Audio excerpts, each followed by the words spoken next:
नमस्कार प्राइम न्यूजमा स्वागत छ। म जीवन खड्का, म संगीता कटुवाल। सुरु गरौं अहिलेसम्मका हेडलाइन्सबाट। सत्ताको बागडोर सम्हालेका दलहरू नै महिनौसम्म सिट बाँडफाँडमै अल्झिए। बार्गेनिङ गरेर एकअर्कालाई गलाउने प्रयास, आन्तरिक खटपटले गठबन्धनकै भविष्य सङ्कटमा। संघीयताको नाममा प्रदेश सरकार प्रभावकारी काम गर्न विफल।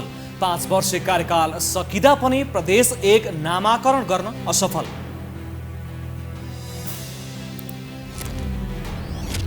राणाले समितिकै सदस्यमाथि प्रश्न उठाएकोमा एमालेको समर्थन, सदस्य हेरफेर गर्न माग।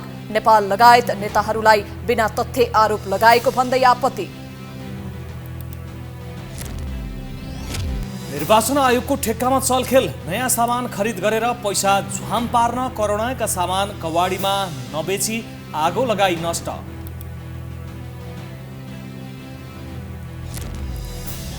दशैंको मुखमा बजार अचाकली महँगो। उपभोक्तालाई मार पर्ने गरी आयल निगमले फेरि बढायो पेट्रोलियमको मूल्य वृद्धिको विरोधमा प्रदर्शन।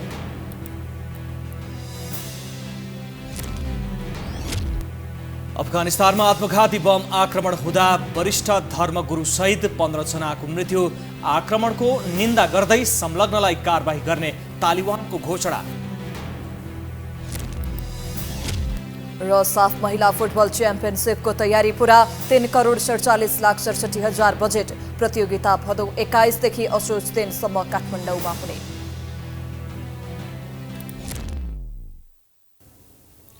प्राइम न्यूज अब विस्तारमा। पटक पटक सत्ताको बागडोर सम्हालेका सत्तारूढ गठबन्धनका दलहरू सीट बाँडफाँड टुङ्ग्याउन नसकेर लाचारी प्रकट गरिरहेका छन्। कार्यदल तहमा, शीर्ष तहमा पटक पटक छलफल हुँदा पनि सहमति बन्न सकेको छैन। यद्यपि नेताहरूले सहमति नजिक पुगेको भन्न भने छाडेका छैनन्। एक रिपोर्ट। निर्वाचन अघि दलहरूबीच गठबन्धन कि चुनावपछि गठबन्धन भन्ने बहस जारी रहँदा गठबन्धन बनाएर दलहरू चुनावमा होमिँदैछन्। खास गरी काङ्ग्रेसले नेतृत्व गरेको सत्तारूढ गठबन्धन महिनौदेखि सिट बाँडफाँडमा अनेक गृह कार्यमा जुटे पनि स्थिति हात लाग्यो शून्य जस्तै छ। एक अर्कालाई गलाउने र बार्गेनिङका अनेक प्रपञ्चबीच सहमति बनाउने उद्देश्यमा दलहरू लागि परेका छन्। काङ्ग्रेसमा शेखर समूह 100 सिटभन्दा कममा चित्त बुझाउन नहुने अडानमा छ भने गठबन्धन बिना चुनावमा जाँदा पराजय भोगिने भएले प्रधानमन्त्री एवं सभापति शेरबहादुर देउवा बढी लचक भएर 85 सिटसम्म झर्ने अवस्थामा छन्। शेखर समूहले पार्टीभित्रै दबाव बढाएकोले पनि देउवा सहमतिका अनेक उपाय खोजिरहेका छन्। पार्टी नेताहरू भने 100 सिटभन्दा तल झर्नै नहुने अडानमा कायम छन्। काङ्ग्रेसले स्थानीय निर्वाचनमा जुन नतिजा प्राप्त गर्यो नि त्यसलाई आधार मान्ने हो भने नेपाली कङ्ग्रेसको कम्तीमा 100वटा उनीहरूले पाउनुपर्ने हो। त त्यसमा तलमाथि 95 मिनिमम मेरो दृष्टिकोणले। तसर्थ सबभन्दा पहिले कतिवटा सिट काङ्ग्रेसले पाउने, त्यसपछि हामी निर्धारण गर्छौँ हामी कसरी जाने हो भन्ने कुरा। माओवादी अध्यक्ष प्रचण्ड पनि काङ्ग्रेसलाई गलाएर कमभन्दा कम सिटमा झार्न चाहन्छन्। उनले यसका लागि एकीकृत समाजवादीसँग पार्टी एकता नै गर्ने भन्दै देउवामाथि दबाव बढाएका छन्। यस्तै एकीकृत समाजवादीका अध्यक्ष माधव कुमार नेपाल पार्टीमा ठूलो जोखिम मोलेर पार्टी फुटाएर देउवालाई प्रधानमन्त्री बनाएको भन्दै अधिकतम सिट तान्ने पक्षमा छन्। गठबन्धनमा सङ्ख्या करिब टुङ्गिसकेको छ। क्षेत्रहरू हेर्दै जाँदा बनाइएको धारणा अलिअलि हेरफेर हुन सक्छ। त्यसअनुसार सङ्घ लिँदा प्रदेश कसरी व्यवस्था गर्ने या कुन पार्टीले कुन प्रदेश कुन सङ्घ लिँदा राम्रो हुन्छ, जित्ने आधार बन्छ, यही कुराहरू आज आफ्नो पार्टीभित्र छलफल गर्ने र भोलि हामी शीर्ष नेतृत्व र कार्यदल बसेर सङ्ख्या पनि टुङ्गो हुन्छ। उपेन्द्र यादव नेतृत्वको जसपा पनि कम सिट पाउने स्थिति आए बरु गठबन्धनबाट बाहिरिने स्थितिमा छ। बिहिबार मात्र 10 घण्टाभन्दा बढी छलफल गरेका नेताहरूले कुनै सहमतिको सूत्र पत्ता लगाउन सकेका छैनन्। तर माओवादी नेता एवं कार्यदलका सदस्य वर्षमान पुन सहमति नजिक पुगेको बताउँछन्। शक्ति सन्तुलनका आधारमा सिट बाँडफाँड नगरेर गठबन्धनमा सहभागी दललाई चित्त नबुझाए उनीहरू प्रतिपक्षी दल नेकपा एमालेसँग मिल्न जाने सम्भावना पनि त्यत्तिकै छ। जसका कारण काङ्ग्रेस सभापति देउवालाई पार्टीभित्रको आन्तरिक राजनीतिलाई सन्तुलन गर्दै गठबन्धन दलबीच शक्ति सन्तुलनका आधारमा भागबण्डा गर्न थप चुनौती देखिएको छ।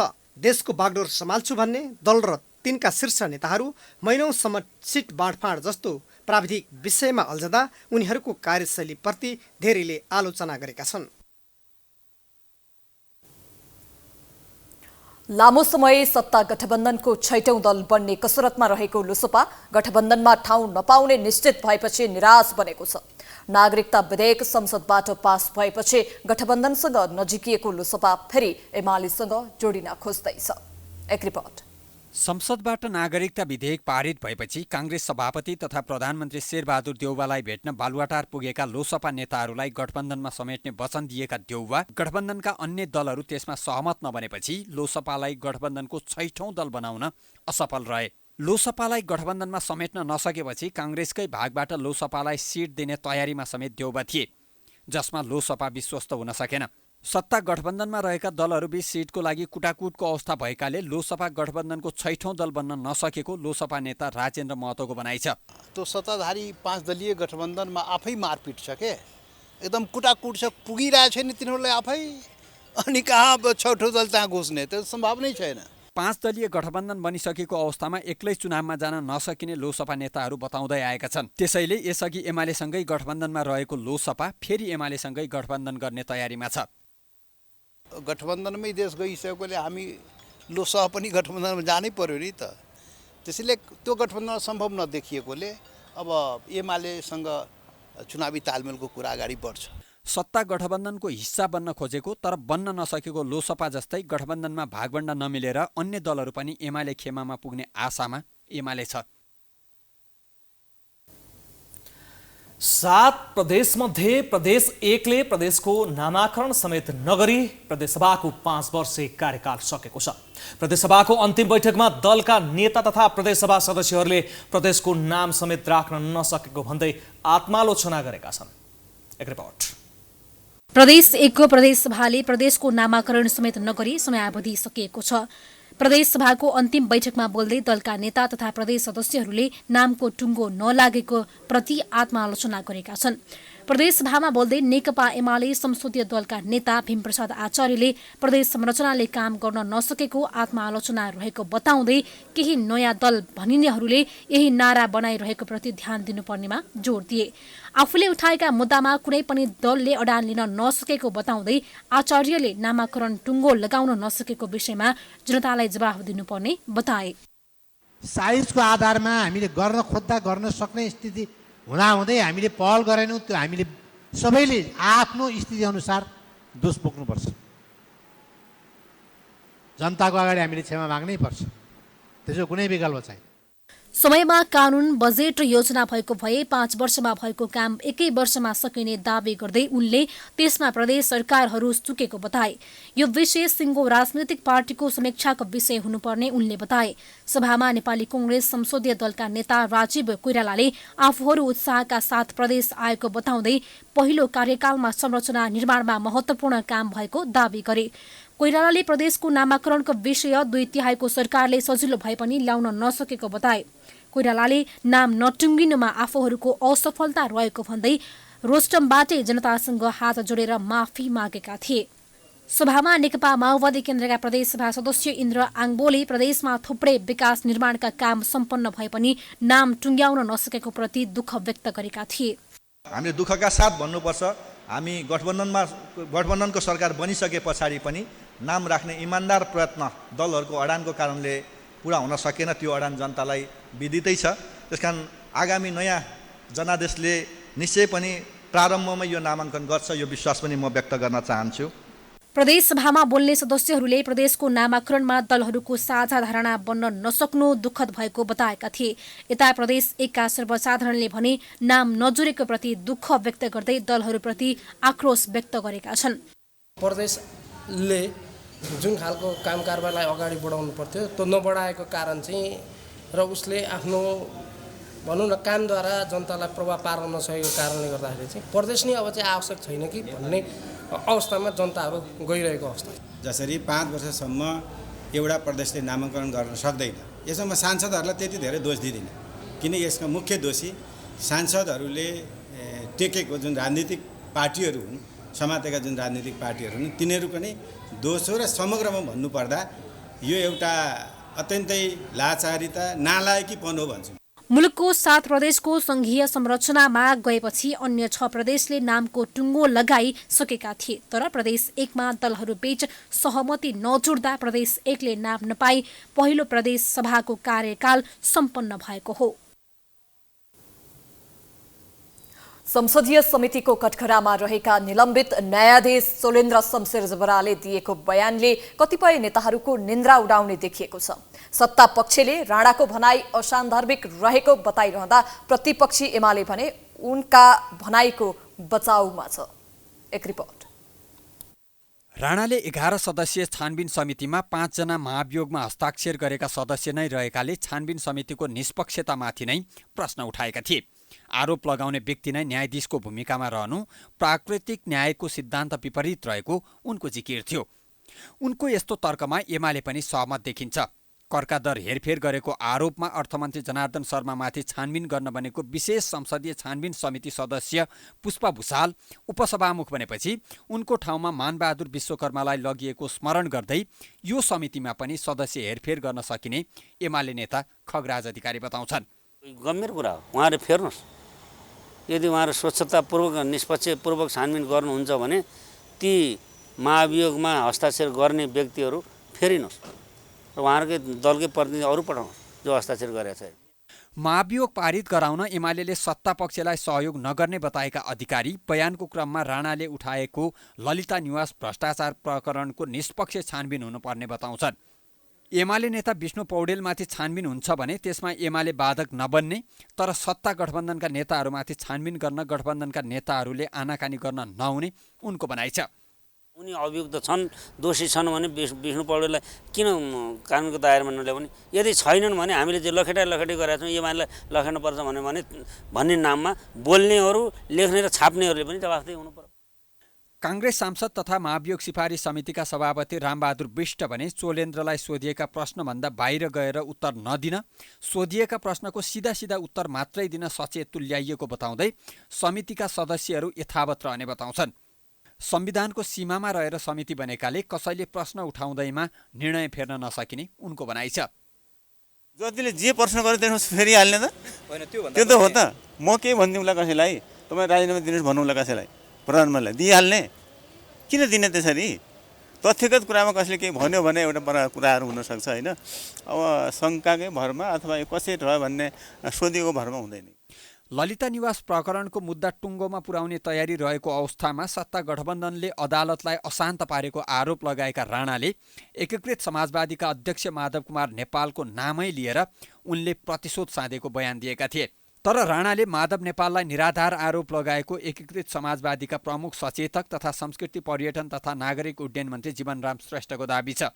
माधव नेपाल भन्ने बित्तिकै यो देशको चाहिँ नि अहिलेको राजनीतिमा प्रधानमन्त्री भइसकेपछि पनि एउटा इमान्दार निष्कलङ्कित व्यक्ति हो भनेर जनता सबैले चिन्छन्।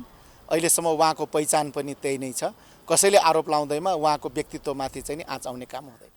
संसदीय समितिको कठघरामा उपस्थित राणाले कसरी न्याय सम्पादन गरे र उनको कार्यकालमा न्यायालयको अवस्था के भयो भन्ने जगजाहेर छ। तर राणाले कठघराबाटै अरूलाई पनि ऐना देखाउने काम भने गरेका छन्।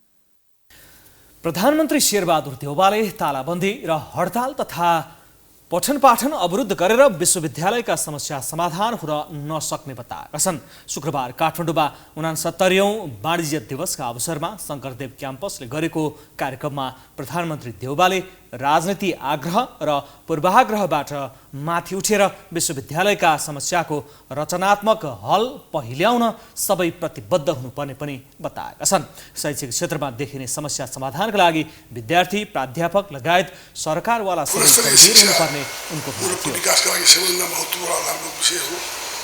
समाजलाई समुन्नत बनाउन, मुलुकलाई विकासको पथमा अगाडि बढाउन, विश्व बजारमा प्रतिस्पर्धा गर्न सक्ने शिक्षण क्षेत्रको अवस्था पर्छ।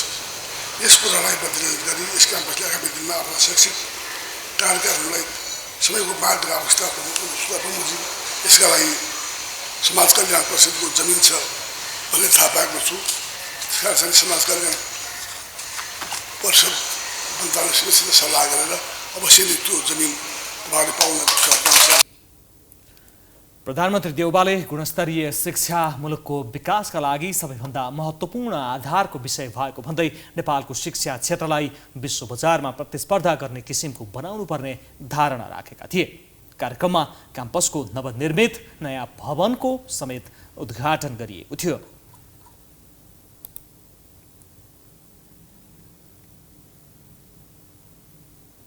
राष्ट्रिय परीक्षा बोर्ड परीक्षा नियन्त्रण कार्यालयले कक्षा 12 को नतिजा सार्वजनिक गरेको छ।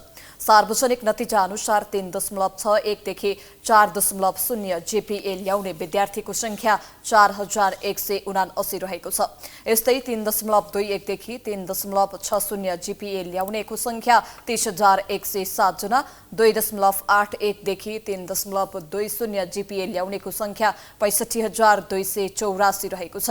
परीक्षा बोर्डका अनुसार 2.41 देखि 2.80 जीपीए ल्याउनेको संख्या 64093, 2.01 देखि 2.40 जीपीए ल्याउनेका संख्या 10900 र 1.61 देखि 2.0 जीपीए ल्याउनेको संख्या 35 मात्रै छ। कुनै पनि ग्रेड नल्याउने विद्यार्थीको संख्या सबैभन्दा धेरै 1,88,410 जना रहेका छन्। यसपटक पास हुन प्रयोगात्मकमा 40% र सैद्धान्तिक परीक्षामा 35% भन्दा बढी अङ्क ल्याउनु पर्ने बोर्डले जनाएको छ। त्यो भन्दा कम ल्याउनेले पुनः परीक्षा दिनुपर्नेछ। गत जेठ 16 गतेदेखि 25 गतेसम्म सञ्चालन गरेको परीक्षाको नतिजा बोर्डले शुक्रबार प्रकाशित गरेको हो।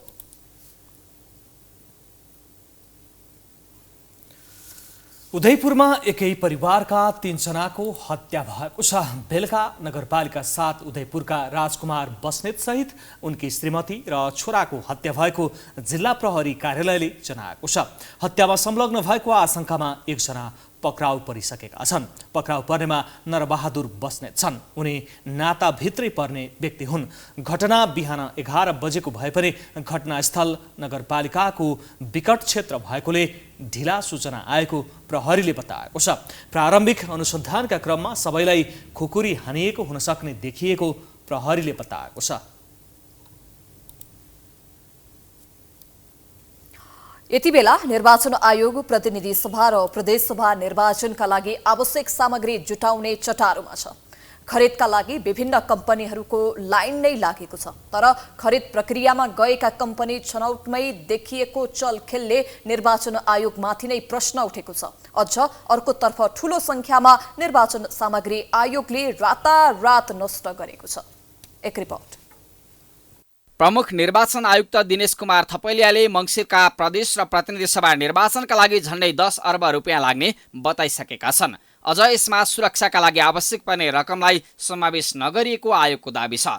राज्य कोषको यति धेरै रकम खर्चेर गरिने निर्वाचनलाई पारदर्शी बनाउन भने सरकार र निर्वाचन आयोगको ध्यान खासै पुगेको देखिँदैन। मङ्सिर 4 को निर्वाचनका लागि निर्वाचन सामग्री खरिद गर्न बोलपत्र आह्वान भएको बमोजिम भदौ 1 गते पेश भएका बोलपत्रमध्ये 14,98,43,650 दाबी गरेको शशिधर काबिल बिस्टेक जेबीलाई स्वीकृत गरेको सार्वजनिक सूचना मार्फत जानकारी गराए पनि अहिले यो ठेक्का विवादित बनेको छ।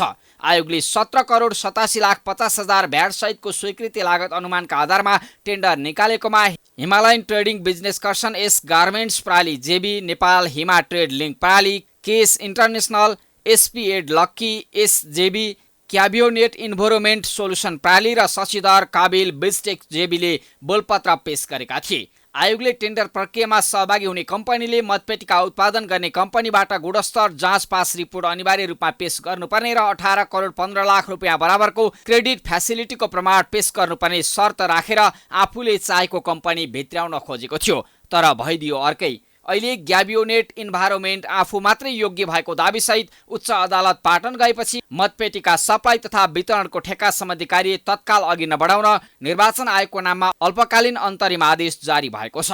आदेशमा दुवै पक्षलाई छलफलका लागि भदौ 19 गते बोलाइएको भए पनि ठेक्का पाएको शशिधर काबिल बिस्टेक जेबी बदनीयतपूर्ण तरिकाले मतपेटिका खरिदको विषयलाई विवादित बनाइएको दावी गरिरहेको छ। आखिर ठेक्का प्रक्रियामा सबै मापदण्ड र प्रक्रिया पूरा गरेपछि मूल्याङ्कन समितिले योग्य वा अयोग्य यकिन गर्ने क्रममा किन ध्यान दिएन? आयोगले ठेक्का स्वीकृति गरेको सूचना निकालिएपछि बल्झिएको यो विवादले ठेक्कामा हुने चलखेललाई उजागर गरेको छ। अहिलेको विवाद ग्याबियोनेट इन्भाइरोमेन्ट सोलुसन प्रालीले वा शशिधर काबिल बिल्स्टेक जेबी मध्ये कुन योग्य भन्ने नाममा बाहिर आएको हुन सक्छ, तर यसभित्र आयोगकै चलखेल र भित्री साँठगाँठको रहस्य समेत लुकेको छ। यो ठेक्काको चलखेलमा प्रतिष्ठित व्यवसायी विनोद चौधरीका भाइ वसन्त कुमार चौधरी समेत संलग्न देखिएका छन्। विगतको निर्वाचन खर्च विषयगत रूपमा सार्वजनिक गरेर पारदर्शिताको नमुना प्रदर्शन गर्न नसकेको निर्वाचन आयोग अहिलेको खरिद प्रक्रियालाई समेत सार्वजनिक गर्न आवश्यक ठानिरहेको छैन। निर्वाचनलाई आयोगका आयुक्त र कर्मचारीले त झन् ठुलै उत्सवका रूपमा लिने गरेका छन्, कारण निर्वाचनका नाममा आउने ठुलो बजेट र गर्न पाइने चलखेल नै प्रमुख हो। यति मात्रै होइन, निर्वाचन आयोग आफैले अर्को बदनियतपूर्ण काम गर्दै आएको एक्सक्लुसिभ प्रमाण नै हामीले फेला पारेका छौँ। ठुलो सङ्ख्यामा निर्वाचन सामग्री, किताब, स्टेसनरी सामग्री, केबल र बिजुलीका तार, उपयोगमा आउन सक्ने पञ्चिङ मेसिन, पानीका बोतल लगायतका निर्वाचन आयोग परिसरमै जलाउँदै हामीले फेला पारेका छौँ, जुन सामग्री कबाडीमा बेच्दा समेत राज्य कोषमा लाखौँको राजस्व आउन सक्छ। एकपटक यो दृश्य पनि हेर्नुहोस्। यहाँ हामी देख्न सक्छौँ निर्वाचन प्रयोजनका निम्ति विभिन्न समयमा छापिएका यो विभिन्न विवरण गतिविधिको बारेमा यसरी विभिन्न जिल्लाका विवरणहरू रहेका यति ठुल्ठुला किताबहरू पनि जलाइएको छ र सँगसँगै अजङ्को एउटा चाङ चाहिँ हामीले खरानी बनेको देखिरहेका छौँ। आयोगले पुनः प्रयोग हुन सक्ने, प्रयोगमा ल्याउन नमिल्दा कबाडीमा पठाउन सकिने सरसामान किन जलायो, यो एउटा गम्भीर विषय हो। निर्वाचनको समयमा हतारो गर्दै मनलाग्दै छपाई गर्ने वा खरिद गरेर राज्य कोषमा भार थप्ने आयोग यस्तो विषयमा किन गम्भीर भएन? हामीले आयोगका सहायक प्रवक्तालाई स्टिङमा पारेका छौँ। यस्तो गर्नु ठिक होइन, गल्ती नै भएको छ भन्दै दिएको यो जवाफ सुन्नुहोस्। म त त्यस्तो होइन, ती त अब बिक्री हुन्छ नि, सबै बिक्री हुन्छ, वातावरण प्रदूषणबाट जोगिन्छ, तर विचार गर्नुपर्छ।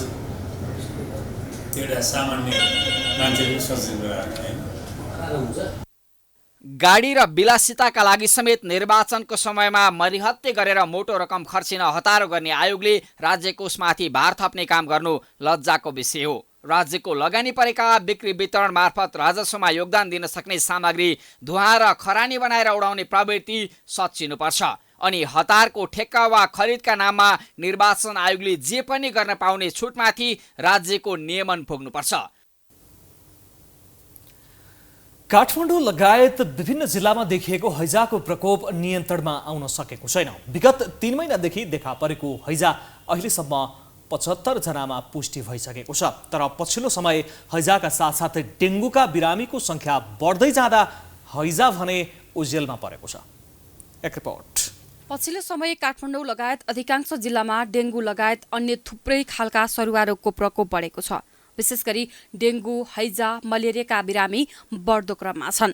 विगत केही हप्ता अगाडिसम्म उपत्यका लगायतका जिल्लामा हैजाका बिरामी तीव्र गतिमा बढेको र यसले महामारी फैलाउने हो कि भन्ने चिन्ता देखिएको थियो। त्योसँगै पछिल्ला दिनमा उपत्यका सहित 72 जिल्लामा डेङ्गुका बिरामी भेटिएसँगै हैजाका बिरामी ओझेलमा परेका छन्। वरिष्ठ फिजिशियन तथा मुटुरोग विशेषज्ञ डाक्टर देवीप्रसाद भुसालले हैजा फैलिन सक्ने प्रमुख कारण खानपान लगायत सरसफाईको कमीका कारण लाग्ने हुँदा सरसफाई तथा विशेष गरी पानीको स्रोतहरूमा निगरानी बढाउनु पर्नेमा जोड दिनुपर्ने बताउँछन्। यसमा आम नागरिक तथा सरकारवाला निकायले विशेष ध्यान दिनुपर्ने भुसाल बताउँछन्। पानीबाट नै मान्छेलाई धेरैलाई हुन्छ र यो हाम्रो फोहोरको कारणले फोहोर हामीले चाहिँ अब त्यो फैलाइराखेका हौँ, एकै ठाउँ त बस्दैन। त्यो फोहोर एक त गन्दा आइराखेको हुन्छ, त्यसबाट फोक्सोलाई नि खराबी गरिरहेको छ भने त्यो चाहिँ उडाएर कहिले हावाले कहाँ पुर्याइराखेको हुन्छ, कहिले हाम्रो चाहिँ समुद्रमा के अरे हाम्रो चाहिँ त्यो यो नदीमा पुर्यायो भने कहिले खाना हाम्रो मुख्य कुरा हावाले त्यो कणहरू उडाएको हुन्छ, हामीले देख्दैनौँ। त्यो गएर नछोपिएको खानामा गएर बस्छ अथवा पानीमा जान्छ। एकातिर हाम्रो पानी नै कति अशुद्ध छ कति शुद्ध छ, त्यो चाहिँ कहिले के अरे हाम्रो पाइपको नजिक बसेका हुन्छ, पानीमा पनि फोहोर पदार्थ कहिले आएको तपाईँ हामीलाई थाहा छ। त्यतापट्टि अलि खानेपानी आदिहरूले ध्यान दिन पर्यो भने हाम्रो खानामा र यो फोहोर चाहिँ जसरी डङ्गुर फैलिएको छ यसलाई कसरी हुन्छ भनौँ न कुन तरिकाले हुन्छ यसलाई चाहिँ जसरी हुन्छ हटाउनपट्टि गयो भने एउटा चाहिँ समाधानको बाटो त्यो हो। एपिडेमियोलोजी तथा रोग नियन्त्रण महाशाखाले भने हैजाका 7 जना भन्दा बढी बिरामी भएका जिल्लालाई रेड जोनमा राखिसकेको छ। अहिलेसम्म काठमाडौँ महानगरपालिका, ललितपुर महानगरपालिका र कागेश्वरी मनहरा नगरपालिका हैजा संक्रमणको रेड जोनमा परेको छ। विगत लामो समयदेखि नियन्त्रणमा आउन नसकेको हैजा संक्रमण नियन्त्रणका लागि जिल्ला जनस्वास्थ्य कार्यालय काठमाडौँ लगायत काठमाडौँ महानगरपालिकाको स्वास्थ्य शाखा र सम्बन्धित पालिकाहरूले जनचेतना अभिवृद्धि गर्ने, हैजा फैलाउन सक्ने स्रोतको पुष्टि गरी सावधानी अपनाउने जस्ता कामलाई अगाडि सारेको बताए पनि हैजा नियन्त्रणमा आउन सकेको छैन। अहिलेसम्म 75वटा केसहरू चाहिँ पुष्टि भएको छ। हाम्रो काठमाडौँ उपत्यकाकै केस हो। त्यो मध्ये 90% केसहरू चाहिँ काठमाडौँ जिल्लाको छ र त्यो मध्ये नै अझै धेरै केसहरू चाहिँ काठमाडौँ महानगरपालिका र त्यसमा पनि अझ विशेष गरेर हेऱ्यो भने चाहिँ हाम्रो 11, 12, 14 र 21 नम्बर यी 4वटा वार्डहरू चाहिँ अलिक बढी प्रभावित वार्डहरू हुन् र ती वार्डहरूमा हामीले चाहिँ हैजाको केसहरू अलिक बढी देखिएको अवस्था चाहिँ छ। पछिल्लो विवरण अनुसार काठमाडौँ महानगरमा 40, कागेश्वरी मनहरा नगरपालिकामा 9 र ललितपुर महानगरमा 8 जनामा हैजा पुष्टि भएको छ। काठमाडौँ उपत्यकामा 13 पालिका सहित नुवाकोट र धादिङमा समेत हैजा संक्रमण भेटिएका छन्। हालसम्म 14 वर्ष मुनिका 9 जना बालबालिकालाई हैजा संक्रमण देखिएको छ। त्यस्तै डेङ्गु र हैजा बाहेक क्षयरोगी, कुष्ठरोग, मलेरियाका बिरामी समेत बढ्दै गएका छन्। सरकारले आचार संहिता विपरीत कुनै सामग्री प्रकाशन वा प्रसारण गरेर कसैको मर्यादा वा प्रतिष्ठामा आँच पुर्याएको देखिएमा त्यस्ता सञ्चार माध्यम वा पत्रकार तथा प्रकाशकलाई कडा कारबाहीको व्यवस्था सहित मिडिया काउन्सिल विधेयक संसदमा पेश गरेको छ। विधेयकमा आचार संहिता विपरीत कुनै सामग्री प्रकाशन वा प्रसारण गरेमा सम्बन्धित सञ्चार माध्यम वा व्यक्तिलाई 10 लाख रुपैयाँसम्म जरिवाना गर्ने व्यवस्था गरिएको छ। प्रतिनिधि सभाको शुक्रबारको बैठकमा पेश भएको मिडिया काउन्सिल विधेयकको दफा 18मा कसैले उजुरी दिएमा जाँचबुझ गर्ने र त्यसबाट मर्यादामा आँच पुगेको देखिएमा मिडिया काउन्सिलले सञ्चार माध्यम प्रकाशक, सम्पादक, पत्रकार वा संवाददातालाई 25,000 देखि 10 लाख रुपैयाँसम्म जरिवाना गर्न सक्ने उल्लेख छ। विधेयकमाथि सैद्धान्तिक छलफलका क्रममा आएको प्रश्नको जवाब दिँदै सञ्चार तथा सूचना प्रविधि मन्त्री ज्ञानेन्द्र बहादुर कार्कीले आम सञ्चारलाई स्वस्थ, प्रतिस्पर्धी, मर्यादित बनाउन र पत्रकारितामा पेशागत आचरण कायम गर्न मिडिया काउन्सिल विधेयक ल्याइएको बताएका छन्। विधेयक पारित भई ऐन लागू भएपछि पत्रकारिता क्षेत्रमा जिम्मेवार अभ्यास बढ्ने, सञ्चारसँग सम्बन्धित विभिन्न पक्ष बीचको गुनासालाई यो विधेयक शून्यबाट सम्बोधन गर्न सकिने उनको भनाइ छ। लागू भएपछि पत्रकारिता क्षेत्रमा जिम्मेवार अभ्यास बढ्ने, सञ्चारसँग सम्बन्धित विभिन्न पक्ष बीच मतभेद, विवाद र गुनासालाई स्वनियमन प्रणालीद्वारा समाधान गर्न सकिने, पत्रकारिता र सञ्चार माध्यमका कारण कोही पीडित हुनु नपर्ने वातावरण सिर्जना हुने र कुनै पनि कारणवश भएका गल्ती तत्काल सच्याउने संस्कृति प्रवर्धन गर्न सकिने। यसअघि प्रेस काउन्सिललाई जरिवानाको अधिकार थिएन। यसअघि यही विधेयक तत्कालीन एमाले नेतृत्वको सरकारले ल्याउँदा कांग्रेसले अधिनायकवादको अभ्यास हुन लागेको भन्दै विरोध गरेको थियो।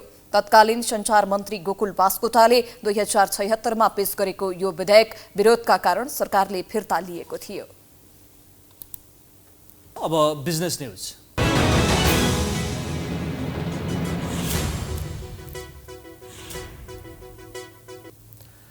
आम उपभोक्ता महँगीको मारमा परेको बेला आयल निगमले पटक पटक पेट्रोलियम पदार्थको मूल्य बढाएर असली हरकत देखाएको छ।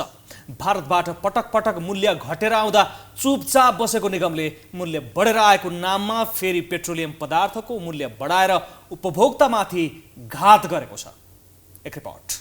अन्तर्राष्ट्रिय बजारमा प्रशोधित पेट्रोलियम पदार्थ 7 हप्तासम्म घट्दो क्रममा रहे पनि पछिल्लो 15 दिनमा पुनः मूल्य बढ्न थालेको छ। आइओसीबाट बिहिबार निगमलाई प्राप्त नयाँ मूल्य सूची अनुसार पेट्रोलमा प्रति लिटर ₹1.39, डिजलमा ₹6.12 र हवाई इन्धनमा ₹8.01 बढेर आएको छ।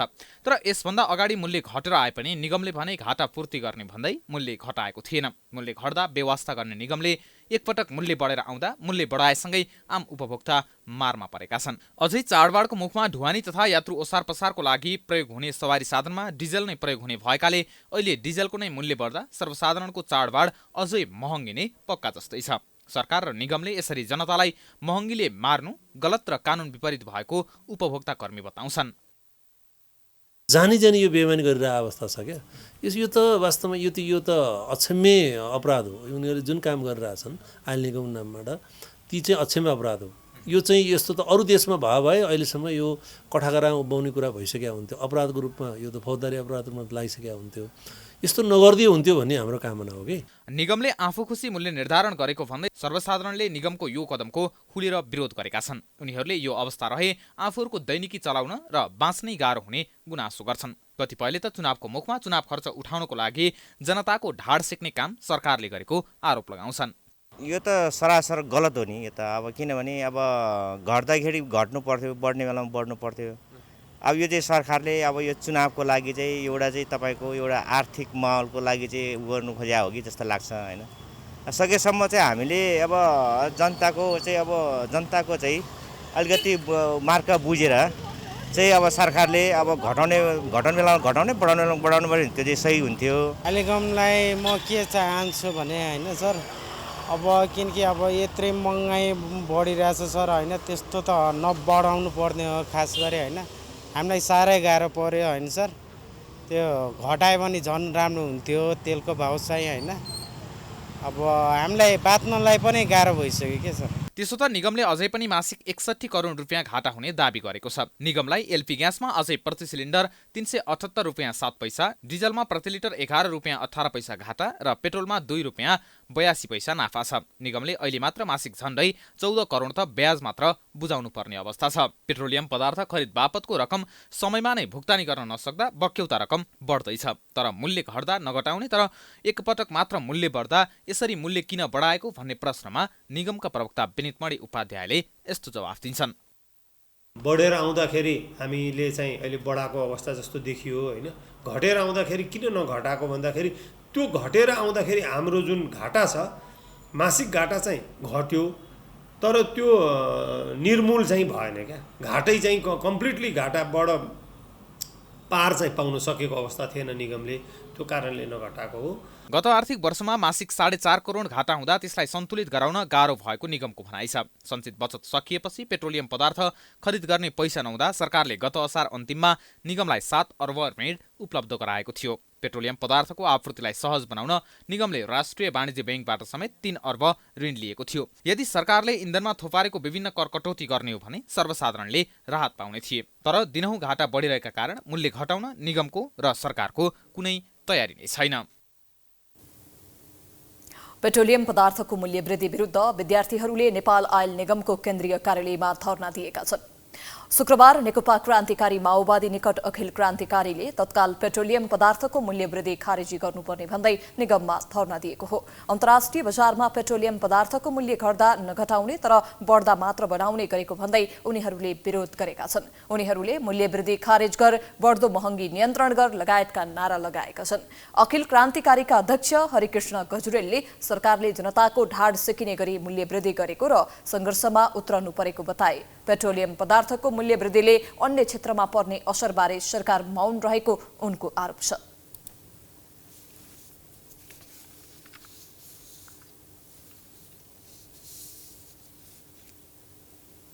हामी पटक पटक नेपाल सरकार र नेपाल आयल निगमले नेपाली जनताको ढाड सेक्ने गरी पेट्रोलियम पदार्थमा गरिरहेको मूल्य वृद्धिको विरुद्ध हामी निरन्तर सङ्घर्षमा छौँ।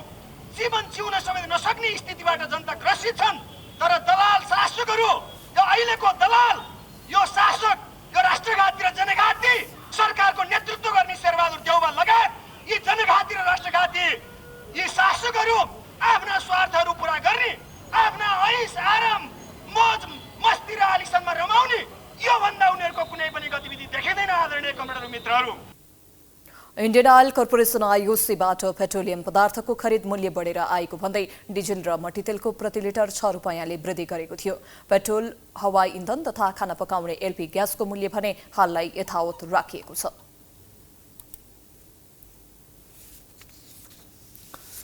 हिन्दूहरूको महान चाड दशैं नजिकै छ। दशैंसँग बजारमा भएको मूल्य वृद्धिको कारण आम सर्वसाधारण मर्कामा परेका छन्। दैनिक उपभोग्य वस्तुको मूल्य वृद्धिको कारण आम नागरिकले अहिले महँगीको सामना खेप्नु परिरहेको छ।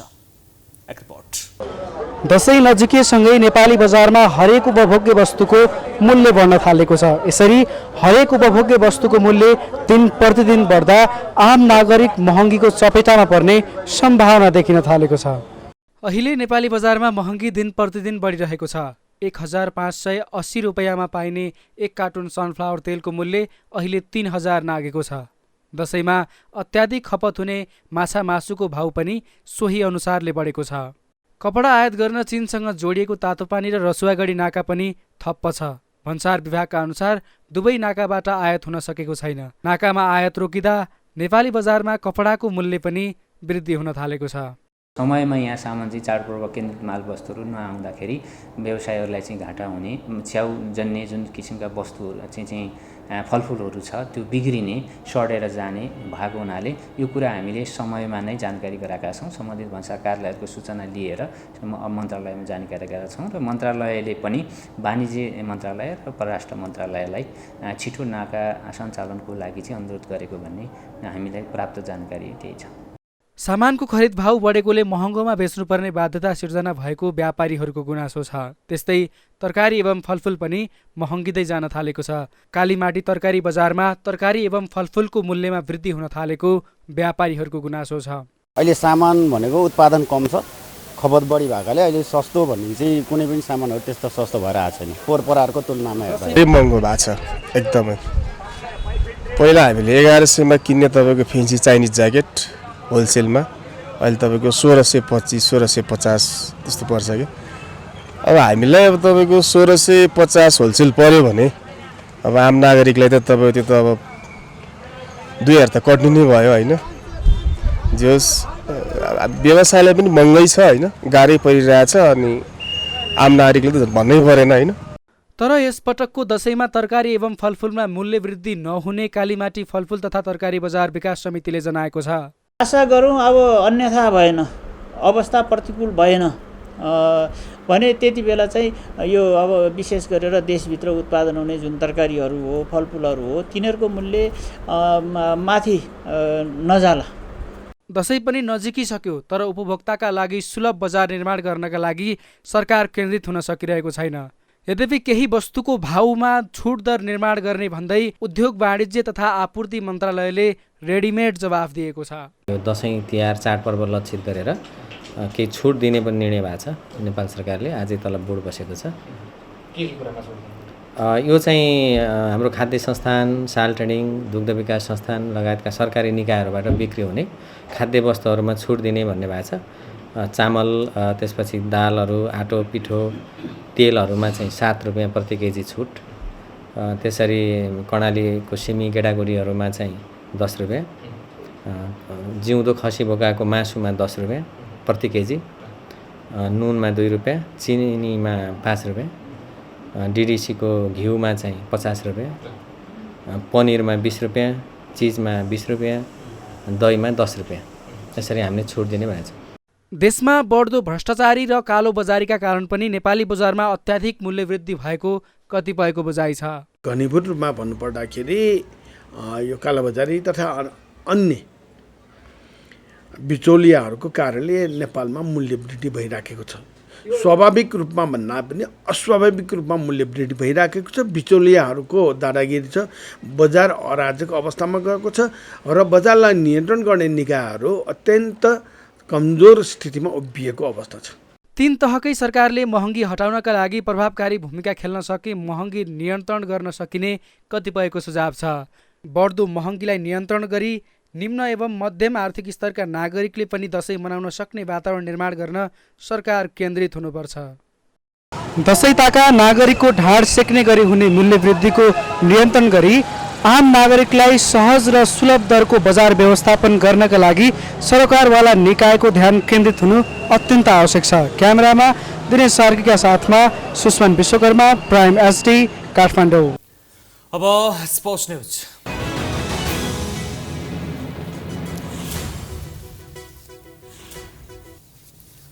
अखिल नेपाल फुटबल संघ एन्फाले अर्को सातादेखि काठमाडौँमा आयोजना हुने महिला साफ च्याम्पियनसिप फुटबलको सम्पूर्ण तयारी पूरा भएको जनाएको छ। एन्फाले शुक्रबार काठमाडौँमा पत्रकार सम्मेलन गर्दै भदौ 21 देखि असोज 3 गतेसम्म हुने साफ च्याम्पियनसिप फुटबलको सम्पूर्ण तयारी पूरा भएको जनाएको हो। प्रतियोगितामा आयोजक नेपाल सहित भारत, श्रीलङ्का, भुटान, बङ्गलादेश, पाकिस्तान र मालदिभ्सको सहभागिता रहेको छ।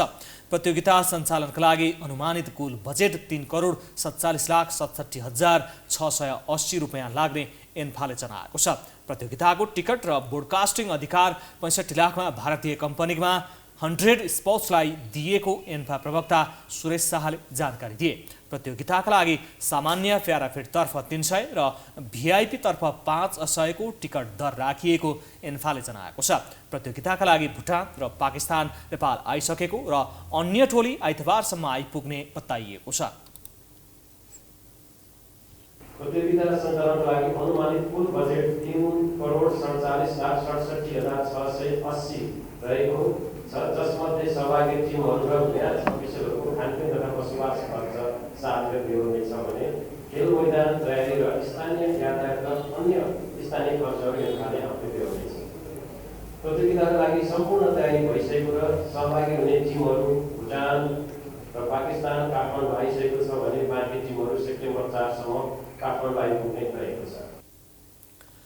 यस्तै एन्फाका वरिष्ठ उपाध्यक्ष तथा साफा आयोजक समितिका संयोजक वीरबहादुर खड्काले प्रतियोगिताका लागि नेपाली महिला टिमले पनि तयारी गरिरहेको र नेपालमा आएका अन्य देशका टिमले पनि अभ्यास गरिरहेको जानकारी दिए। उनले प्रतियोगिताले महिला फुटबलमा नयाँ उचाइ हासिल गर्ने जिकिर गरे।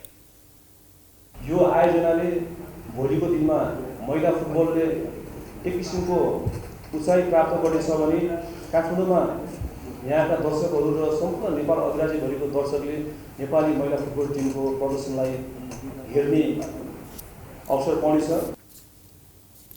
साफले सहभागी 7 टोलीलाई 2 समूहमा विभाजन गरेको छ। नेपाल समूह बीमा रहेको छ। नेपालको समूहमा श्रीलङ्का र भुटान रहेको छ। यस्तै समूह एमा साबिक विजेता भारत, मालदिभ्स, बङ्गलादेश र पाकिस्तान रहेको छ। राउन्ड रोबिनका आधारमा हुने समूह चरणपछि शीर्ष 2 टोली सेमिफाइनल पुग्नेछन्। उद्घाटन खेलमा भाद्र 21 गते नेपालले भुटानको सामना गर्ने एन्फाले जनाएको छ।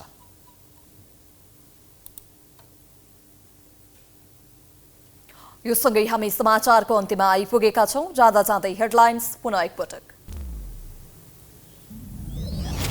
सत्ताको बागडोर सम्हालेका दलहरू नै महिनौसम्म सेट बाँडफाँडमै अल्झिए। बार्गेनिङ गरेर एकअर्कालाई गलाउने प्रयास, आन्तरिक खटपटले गठबन्धनकै भविष्य सङ्कटमा। संघीयताको नाममा प्रदेश सरकार प्रभावकारी काम गर्न विफल। 5 वर्षे कार्यकाल सकिँदा पनि प्रदेश 1 नामाकरण गर्न असफल।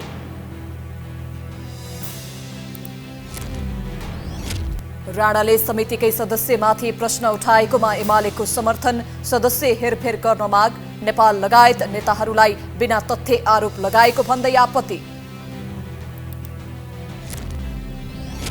निर्वाचन आयोगको ठेक्कामा चलखेल। नयाँ सामान खरिद गरेर पैसा झ्वाम पार्न करोडौँका सामान कवाडीमा नबेची आगो लगाई नष्ट।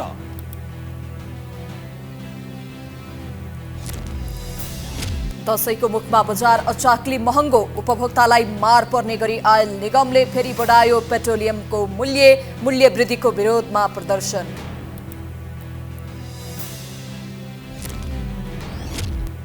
अफगानिस्तानमा आत्मघाती बम आक्रमण हुँदा वरिष्ठ धर्मगुरु सहित 15 जनाको मृत्यु। आक्रमणको निन्दा गर्दै संलग्नलाई कारबाही गर्ने तालिबानको घोषणा। र साफ महिला फुटबल च्याम्पियनसिपको तयारी पूरा। 3,47,67,000 बजेट। प्रतियोगिता भदौ 21 देखि असोज 3 सम्म काठमाडौँमा हुने। प्राइम न्यूज अहिलेलाई सकियो। यसपछिको प्रस्तुति जनता जान्न चाहन्छन् ऋषि धमलाको साथमा। हेर्दै गर्नुहोला प्राइम टाइम्स SD। नमस्कार।